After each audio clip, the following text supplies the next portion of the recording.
Só é. Tô indo. Pior que eu Só que trabalho. não compensa, mano. Compensa não.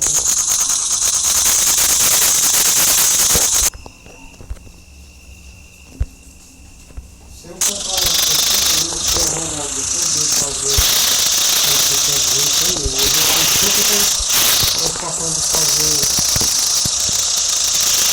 a moto para poder pagar essa moto. E eu arranjar um emprego, eu vou ficar trabalhando no emprego e ter moto alugada. Então é melhor comprar uma moto. Não, se eu comprar, eu faço. Mas se ele ficar pagando direto, ele vai gastar o dinheiro de comprar uma moto.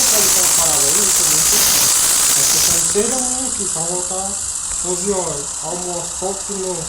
Vou ficar parado de novo. Deixa o currículo no canto, deixa no bolso.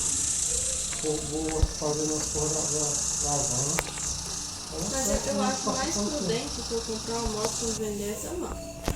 Porque se eu comprar a moto, aí por algum motivo der alguma coisa errada, não conseguir rodar, aí vai ficar assim, eu vou passar o dinheiro que eu vai dar o dinheiro para pagar essa parcela e guardar para outra, vai passar o dinheiro.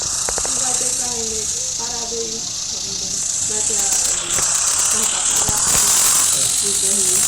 Eu acho que não vai deixar, depois comprar a moto por aqui. Então, eu vou pegar essa coisa.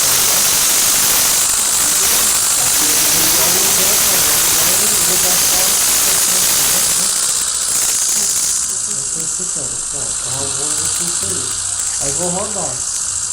Toda semana eu vou ter que ter 100 e pouco.